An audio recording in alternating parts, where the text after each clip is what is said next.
to another edition of the NCBI podcast. I'm June Tinsley, Head of Communications with NCBI. And as a part of this series of podcasts, today I have the pleasure of talking to Josh Farrell's father, Kevin. Josh uses our services and he is 9 years of age. So he's obviously at school at the minute, but his dad, Kevin, is here to join me. So thanks very much, Kevin.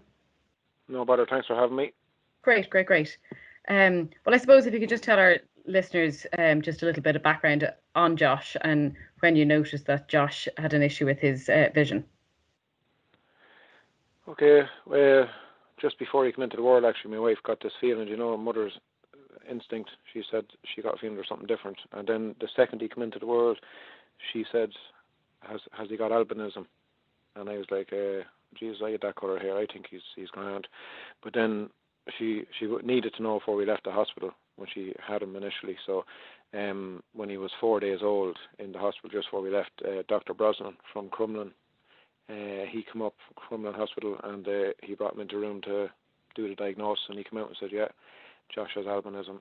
And that's when we found out before we went home with him. Wow, that's very profound that your wife had such a strong instinct that something was awry. Yeah. And she was dead right. She got another lovely feeling before she had him as well about we were going to win money in the lotto.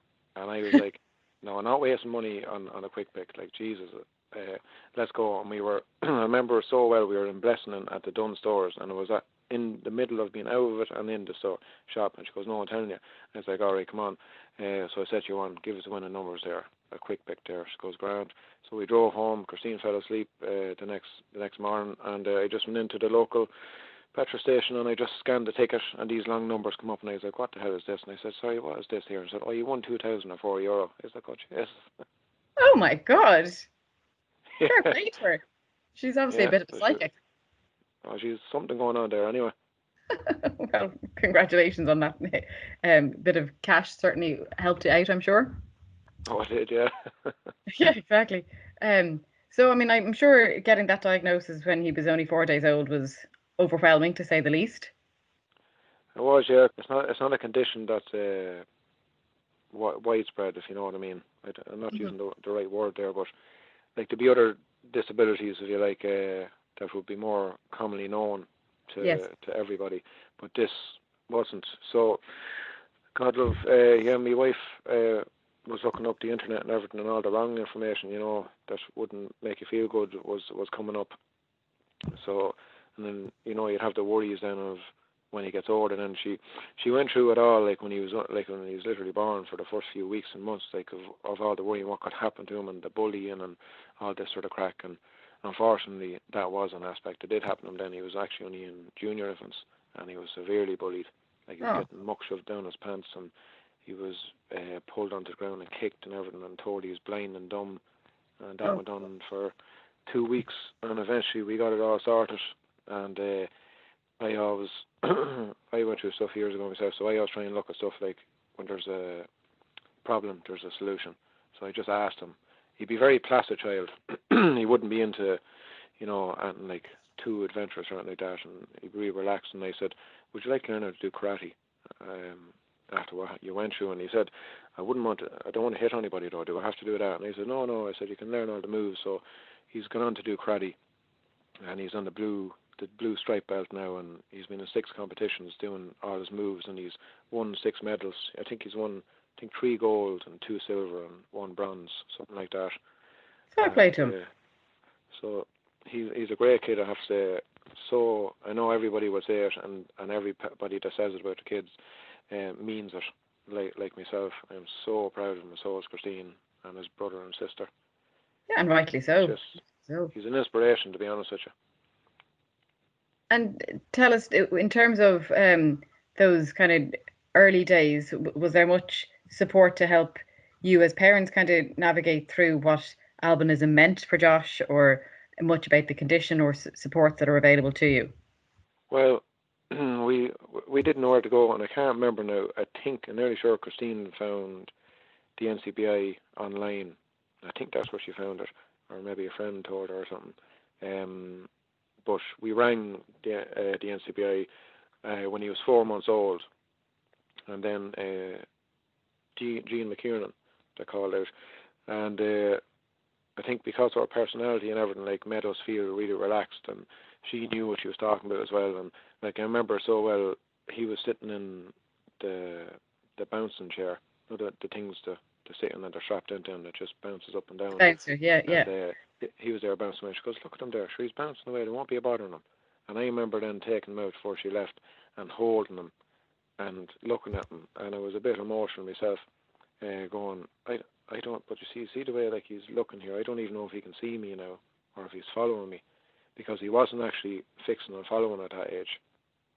So then, but besides that, she assured us, she's dealt with people that are, teenage years and all that sort of stuff, and they've gone through school, and some of them play football, other people don't play football. There's lots of stuff out there.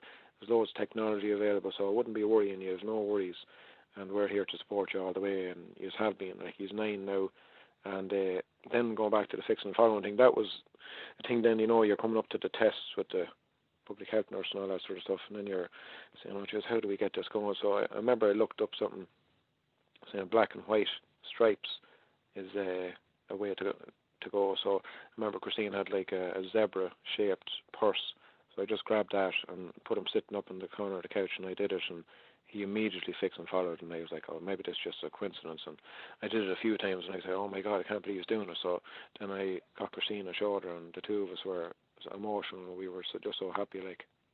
Yes, exactly, because it showed then that he was able to focus in on images and shapes and contrasts and stuff like that.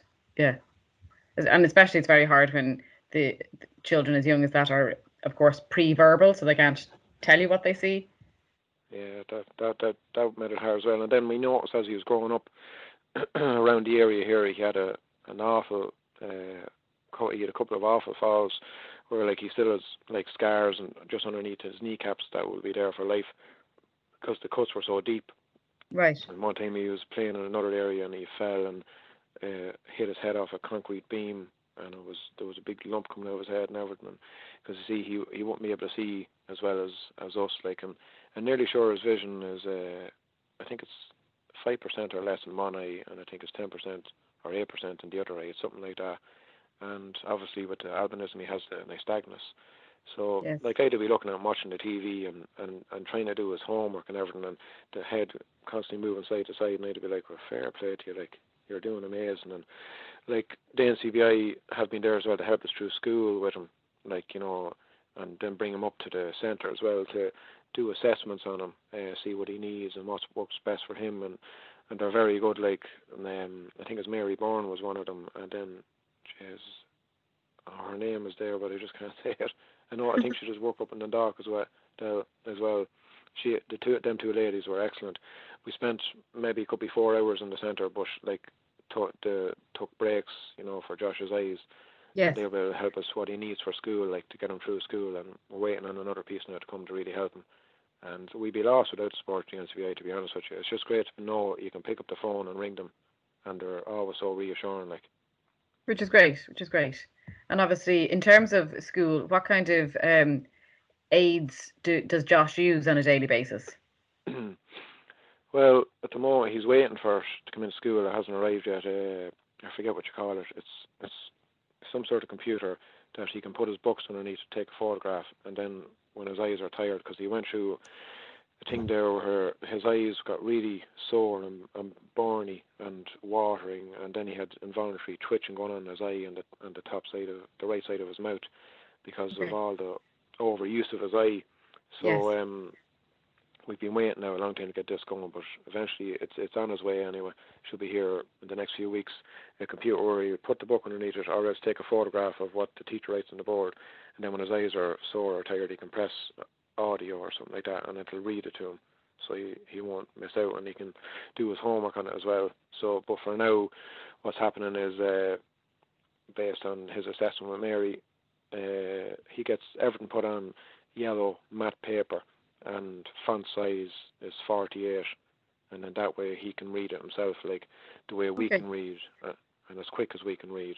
So that's the way he does it. And then if he feels tired, then I'll take over and read the questions out to him for maths.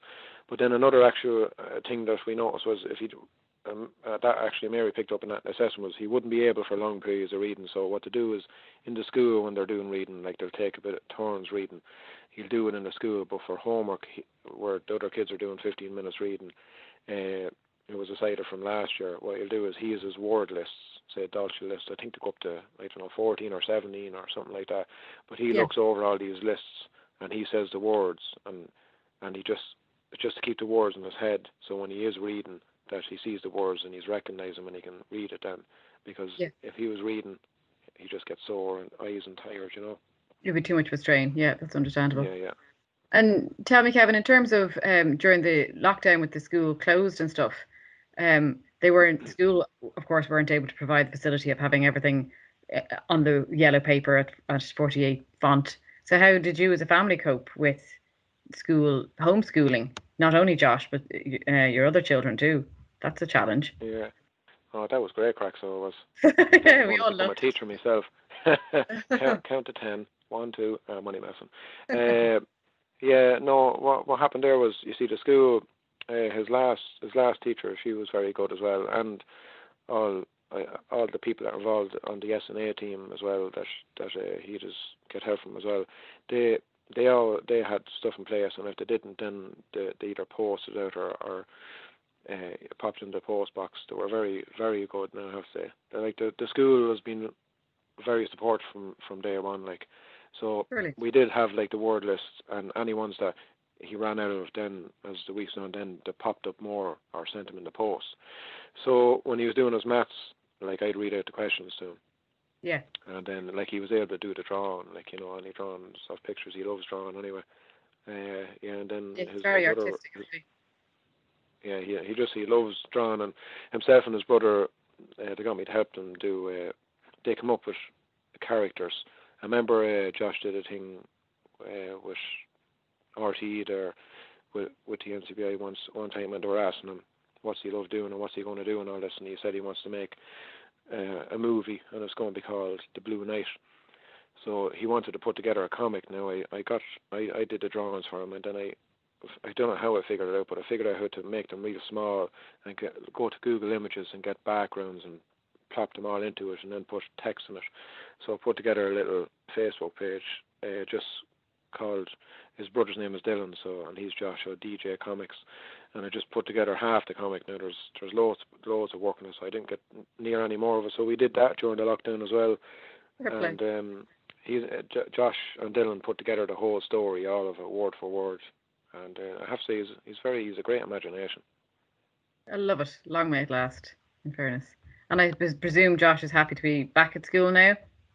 Oh yeah, he's very academic as well. He loves going to school. Loves it. And the teachers even said, even his new teacher said, Josh has quite a flair for the Irish and the maths and noticed. So, fair play to him. He loves it. Good. And tell me, from a parent's perspective, what do you think has been the greatest help for Josh over the last 9 years? Well, to be honest with you, I couldn't single out anything. I say it's the multitude of everything. Okay. I say that it's down to himself as well. Like even the teachers do say this well. He's a confident child, which we're lucky as well. That he's no problem from day one, from junior of Stephen putting his hand up and saying I can't see this, or I need help, or the light is hurting my eyes, or I need my hand glasses. Like he couldn't find friends in the playground, right? With his vision, he wouldn't be able to find anyway. So then they come up with an idea of putting up a Minions sign on the wall, and that's the friendship stop sign. So if you see Josh or anybody there, come and pick them up and don't leave them by himself. So then a girl that's still in this class noticed that from junior infants, and she used to always stand there and wait till everybody's going out and bring him out and make sure she'd either be with him or he'd be with some friends, and they're still great friends and still in the same class. So like there's another girl that she got to know. She's a great help. Visiting teacher from preschool, all the people in preschool, NCBI, his family, everybody. So I couldn't single out anything. I think everything. And then I said himself, just being able to say what he needs and what he doesn't need. That, because I remember when we were in Crumlin Hospital, Dr. Brosnan, he just looked at us and he said, "Now, remember, Josh has albinism, but treat him the same as any child, and that's it. Simple as that. And let Exactly. Josh guide you. And let Josh guide you. And Yeah. those words stuck with me, and that's what he does. He actually guides us, and we're learning all the time. Like he had an awful fall off his bike when he eventually got going, took the stabilizers off, and he got going. Then he had an awful fall, knocked his front tooth out, blew it all over the road, and he said, "I never want to cycle a bike again." And I was like, "Right, no problem. You don't have to do what you don't want to do." And then thank God, we found out it was an extra adult tooth he knocked out, so he did himself a favour. So, see, maybe he's like his mummy, he's psychic, and he knew that, so he just wanted to get rid of it. But then he, then what he did there recently was, in third class to do the cycle training in school. As soon as he seen this letter, he said, "Daddy, you see this letter? Do you know what it's about?" And he was a bit emotional. He said, "I don't want to do it." And I said, "Don't worry, you don't have to." So signed it and said he didn't want to do it whatever. So then the principal actually came to me the other morning. This because he only did it there yesterday. He came to me, I think it was Tuesday morning. He said, "Just so you know, the people who do this, they have bikes with stabilizers, or else they're the bikes without pedals, and it'll just help them balance. So I'll have a word with him, see does he want to do it, if you don't mind." I said, "That's no problem at all." So he had a word with him, and then I was chatting to him. I said, "Yeah, I don't mind trying it out." So I went to pick him up from school yesterday, and the first words out of his mouth wasn't hello or nothing. It was, "Daddy, I want a bike." I was like, "Oh, that's great. So you got on well?" And he said, "Yeah." I even went back cycling. Remember the way I used to cycle bikes without stabilizers? I said, "Yeah, I'm back cycling and everything." And then Christine was actually telling me, he said to the lad that was doing it, something like, "I've never felt so alive when he started cycling." And then your man said, "I'm going to go in and write that down and rub that in you." I Something like that, love he that said to him. confidence. Well done, Josh. Yeah. So he Love told me it. he told me he wants a blue and white mountain bike now off Santee. Dead right. Dead right. Well, you're as you rightly say, albinism will always be a part of him, but it'll never fully define him. No, definitely not. No, he Yeah. he has his all his own goals and vision. And I always tell him, like, it'd be and his mammy and anybody around him tell him, you can do anything you want in this life, and nobody can ever tell you you can't. And the NCBI has helped give us that confidence as well. Like, no matter what way your vision is, there's always aids out there to do it. It's like he wants to do films, so there's this camera he got out of his communion money called a Kiddie Zoom, and it comes with a green screen. So he got his figures from Dragon Ball Super and put them. He couldn't see his hand. He made a little film and did devices and everything, and the green screen made it look like they're out in space. And so he was acting Excellent. out his own thing. So even a friend of mine, that myself and himself were the co-founders of Ablefest.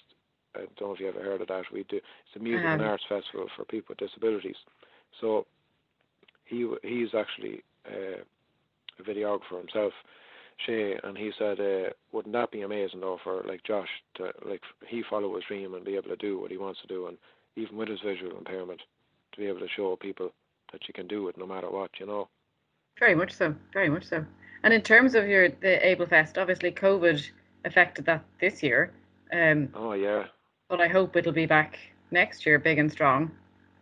Please God, because like last year was only our second year ever, and 3,000 people came to it, and we do like all the advertising just through Facebook, you know. And then I actually set up another event myself. Then there was meant to go ahead in March was Able Sport, or was the only sports challenge course for people with disabilities.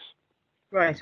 So I had all that ready to go, and tickets were sold and all. But before the announcement came of cancel stuff, I just went me gosh, I just cancelled it. So we have a few other things planned. So hopefully, when this coronavirus decides to bugger off, we get going again. So, but the only thing is we don't know when that is, says you. Yeah, unfortunately not. Unfortunately not. But to be fair, the lineup of performers you had at Ablefest last year were very significant. So I hope that it grows year on year for you. Yeah, please God. Actually, look, we keep positive. It'll all work out whenever it's meant to. It is. That's true. That's true. And I suppose lastly, Kevin, if I can just ask you, is there any piece of advice that you would give to other parents whose child might recently have been diagnosed with a visual impairment? Well, the first thing I would recommend for any parent to do that has a child with albinism is ring the NCBI. That's the first thing I'd recommend, because the people in there, some of them have families. Some of them might have known people that went through similar stuff, and they're professionals as well. They know what they're talking about, and they'll give you the reassurance that you need and what we needed. I wish I knew them when I was leaving the hospital that day to ring them straight away. But look, I'm delighted that I know the NCBI now, and that's the advice I'd give any parent, to be honest with you. And then also as well, the advice that I was given from Dr. Brosnan and Crum is treat your child the same, no matter what, and I'd even personally say no matter what disability your child has, from being involved in all these events as well, and talking to other parents. One thing that I'll never forget, a woman come up to me saying the very first year of Ablefest, she said to me, anywhere we go, people just stare at us, and then when we come here we feel normal, nobody's looking at us, and we can just have a good time. But as a parent of a child with a disability, I say to any parent out there, enjoy your child the same as as you're enjoying your other son and daughter, because every child is the same. They all have dreams, and they all have a vision of what they want to do, and just enjoy it all. Yeah, that's very sound advice, in fairness, and very practical, and loving in equal measure, which is important. And I suppose just for listeners, if they do want to access NCBI services, they can do that through our info line, which is 1850 33 43 53. So listen, Kevin, thanks very much for your time. It's been a joy to hear how Josh has been getting on for the last number of years, and a pleasure to hear that NCBI has helped out on that journey. But he certainly sounds like a very confident, resilient and happy little man anyway. So fair play to you. No bother. Thanks a million for having us.